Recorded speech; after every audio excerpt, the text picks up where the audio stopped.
Habari za wakati huu mtazamaji wa Baharia TV, naomba nikuletee breaking news kutoka kwa makamu wa rais Dr. Emmanuel Nchimbi. Taarifa inasema makamu wa rais wa Jamhuri ya Muungano wa Tanzania Dr. Emmanuel Nchimbi ametangaza kuachia nafasi hiyo kuanzia tarehe 4 Septemba 2026, akisema amefanya uamuzi huo kwa kuzingatia ibara ya 50 kifungu kidogo cha pili C ikisoma pamoja na ibara ya 149 kifungu kidogo cha pili ya Katiba ya Jamhuri ya Muungano wa Tanzania. Katika taarifa yake kwa umma iliyotolewa leo Agosti 25, 2026, Dr. Emmanuel Nchimbi amesema uamuzi huo unafuatia ahadi aliyompa Rais wa Jamhuri ya Muungano wa Tanzania Dr. Samia Suluhu Hassan kwamba atamsaidia yeye pamoja na nchi kwa uwezo wake wote na kwa uaminifu.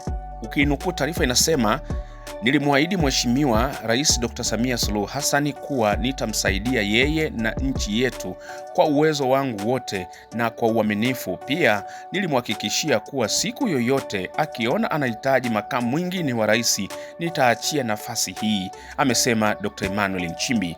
Amesema baada ya kuridhishwa kuwa Rais Dr. Samia Suluhu Hassan anataka mabadiliko, ameamua kuitimiza ahadi hiyo kwa kuachia nafasi ya makamu wa rais.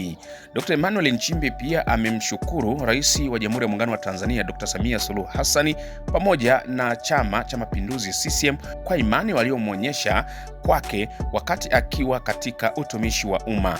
Natumia nafasi hii pia kuwashukuru Watanzania wote kwa ushirikiano mkubwa mlionipa wakati wote nilikuwa katika utumishi wa umma, alisema Dr. Nchimbi. Ameongeza kuwa ataendelea kuwa raia mwema wa Tanzania na kuendelea kulitumikia taifa kwa namna atakavyoweza. Taarifa hiyo imesainiwa na Balozi Dr. Emmanuel John Nchimbi, makamu wa rais wa Jamhuri ya Muungano wa Tanzania, tarehe 25 Agosti 2026. Una maoni gani kufuatia taarifa hii ya kujiuzuru kwake Dr. Emmanuel Nchimbi?